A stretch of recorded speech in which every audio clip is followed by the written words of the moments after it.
Hello friends, ഇന്നത്തെ നമ്മുടെ യാത്ര ദക്ഷിണകാശി എന്നറിയപ്പെടുന്ന കൊട്ടിയൂർ മഹാദേവ ക്ഷേത്രത്തിലേക്കാണ്.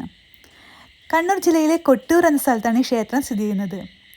ഞാൻ ആദ്യമായിട്ടാണ് ഈ ക്ഷേത്രത്തിലേക്ക് പോകുന്നത്. അവിടെ ഇപ്പം വൈശാഖ മഹോത്സവം ആരംഭിച്ചിരിക്കുകയാണ്. വർഷത്തിലാകെ കുറച്ച് ദിവസം മാത്രമേ ക്ഷേത്രം തുറന്ന് പ്രവർത്തിക്കുകയുള്ളൂ. അത് ഈ വൈശാഖ മഹോത്സവ നാളുകളിലാണ്. ജൂൺ 8 മുതൽ ജൂലൈ 4 വരെയാണ് ഇവിടെ ഉത്സവം ഉള്ളത്. അതിൽ കുറച്ച് ദിവസം മാത്രമേ സ്ത്രീകൾക്ക് പ്രവേശനമുള്ളൂ. ഞങ്ങളൊരു 11 മണിയോടുകൂടി അവിടെ എത്തി. നല്ല മഴ ഉണ്ടായിരുന്നു, അതുപോലെ നല്ല തിരക്കുമായിരുന്നു. ഞങ്ങൾ ഏകദേശം ഒരു 3 മണിക്കൂറിൻ്റെ അടുത്ത് ക്യൂ നിന്നിട്ടുണ്ടാവും. എന്നാലും വെർത്താണ് ഇവിടെ വരുന്നത് കേട്ടോ. നമ്മൾ ലൈഫിൽ ഒരിക്കലെങ്കിലും വിസിറ്റ് ചെയ്യേണ്ട ഒരു ബ്യൂട്ടിഫുൾ പ്ലേസാണിത്. ഈ കാടിനുള്ളിൽ എങ്ങനെ ഇതുപോലൊരു ക്ഷേത്രം വന്നെന്നുള്ളതിൽ അത്ഭുതം തോന്നുന്നു. എന്നാൽ അതിനൊരു ഐതിഹ്യമുണ്ട്. ഞാൻ മനസ്സിലാക്കിയ ചെറിയ അറിവ് വെച്ചിട്ട് ഞാൻ ഐതിഹ്യം പറഞ്ഞുതരാം. എന്തെങ്കിലും തെറ്റുണ്ടെങ്കിൽ ക്ഷമിക്കണം കേട്ടോ. ദക്ഷൻ്റെ യാഗസ്ഥലമായിരുന്നു ഇവിടം. തൻ്റെ സമ്മതമില്ലാതെ ശിവനെ വിവാഹം ചെയ്ത സതിയെ അപമാനിക്കുക എന്ന ലക്ഷ്യത്തോടെ ശിവനെയും സതിയെയും ഒഴികെ ലോകത്തുള്ള എല്ലാവരെയും വിളിച്ചിട്ട് ദക്ഷൻ യാഗം നടത്തി. ശിവൻ്റെ സമ്മതമില്ലാതെ തന്നെ സതി യാഗത്തിന് പങ്കെടുക്കാൻ വന്നു. എന്നാൽ ഈ യാഗഭൂമിയിൽ വെച്ചിട്ട് ദക്ഷൻ വളരെ മോശമായിട്ട് ശിവനെപ്പറ്റി പറഞ്ഞു. അതിൽ വളരെ ദുഃഖിതയായ സതി യാഗാഗ്നിയിൽ ജീവനൊടുക്കി. ഇതറിഞ്ഞ ശിവൻ ഭയങ്കര കോപിഷ്ഠനായി. തൻ്റെ ജട വലിച്ചെറിഞ്ഞു.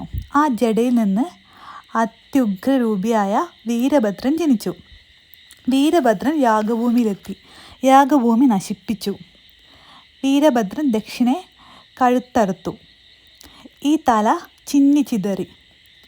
എന്നാൽ ബ്രഹ്മാവിൻ്റെ പുത്രനായ ദക്ഷനെ പുനർജീവിപ്പിക്കാനായിട്ട് വിഷ്ണുവും ബ്രഹ്മാവും ഒക്കെ ശിവനോട് അഭ്യർത്ഥിച്ചു. തല ചിന്നിച്ചിതറിപ്പോയതിനാൽ ആടിൻ്റെ തല ചേർത്ത് വെച്ച് ദക്ഷനെ പുനർജീവിപ്പിച്ചു.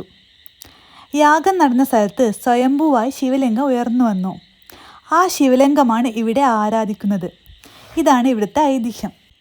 ഈ കഥയോടനുബന്ധിച്ച് തന്നെ വേറെയും കുറേ ഐതിഹ്യങ്ങളുണ്ട് കേട്ടോ. നമ്മൾ ഈ ക്ഷേത്രത്തിലേക്ക് വരുന്നതിൻ്റെ 2 വശങ്ങളിലായിട്ട് കുറേ ഓടപ്പൂവൊക്കെ വിൽക്കുന്നത് കാണാം. ഇവിടുത്തെ ഒരു പ്രസാദമായിട്ട് ഓടപ്പൂ നൽകുന്നുണ്ട്. അതിൻ്റെ പിന്നിൽ ഐതിഹ്യം എന്താണെന്ന് വെച്ചാൽ, വീരഭദ്രൻ ദക്ഷനെ വധിക്കുന്നതിന് മുൻപായിട്ട് അദ്ദേഹത്തിൻ്റെ താടി പറിച്ചിട്ട് കാറ്റിലേക്ക് വലിച്ചെറിഞ്ഞു എന്ന്. അതിനുശേഷമാണ് തലയറുത്തത്. ഈ താടി ഓടപ്പൂക്കൾ പ്രതിനിധാനം ചെയ്യുന്നു. ഈ ഓടപ്പൂക്കൾ നമ്മളെ വീടിൻ്റെ ഫ്രണ്ടിലും കാറിലും പൂജാമുറിയിലൊക്കെ വെക്കുകയാണെങ്കിൽ നമുക്ക് സർവ്വ ഐശ്വര്യം പ്രദാനം ചെയ്യുന്നതാണ് ഇവിടുത്തെ ഒരു വിശ്വാസം. അതുകൊണ്ട് തന്നെ ഇവിടെ വരുന്ന എല്ലാ ഭക്തരും ഓടപ്പൂ വാങ്ങിച്ചിട്ട് പോകാറുണ്ട്. ബാവലിപ്പുഴയുടെ കരയിലാണ് ഈ ക്ഷേത്രം ഉള്ളത്. അപ്പോൾ ഈ പുഴയിൽ ഇറങ്ങി കുളിച്ചിട്ട് ഈറനോട് കൂടിയാണ് നമ്മൾ ക്ഷേത്രത്തിൽ പോയിട്ട് തൊഴുത് വരേണ്ടത്.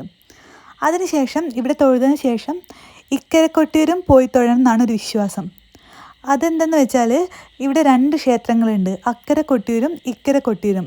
ഈ ബാവലിപ്പുഴയുടെ 2 തീരങ്ങളിലായിട്ടാണ് ഈ ക്ഷേത്രങ്ങളുള്ളത്.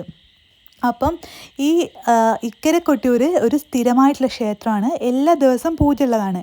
പക്ഷേ പ്രത്യേകത എന്താണെന്ന് വെച്ചാൽ, അക്കരെ കൊട്ടിയൂർ ഈ ദിവസങ്ങളിൽ തുറക്കുന്ന ദിവസങ്ങളിൽ ഇക്കരെ കൊട്ടിയൂർ അടച്ചിടും. നമ്മൾ അടച്ചിട്ട ക്ഷേത്രത്തിലാണ് തൊഴാനായിട്ട് പോകുന്നത്. കേരളത്തിൽ നിന്നും അതുപോലെ അയൽ സംസ്ഥാനങ്ങളിൽ നിന്നൊക്കെ ഒരുപാട് ഭക്തർ ഇവിടെ വന്ന് തൊഴാറുണ്ട് ഈ സമയത്ത്. നിങ്ങളിതിനെക്കുറിച്ചൊക്കെ അറിയുകയാണെങ്കിൽ ഇവിടെ വന്നൊന്ന് വിസിറ്റ് ചെയ്യണം. അതൊരു പ്രത്യേക എക്സ്പീരിയൻസ് ആണ്. ഞാൻ ഈ ഫസ്റ്റ് ടൈമാണ് ഇവിടെ വരുന്നത്.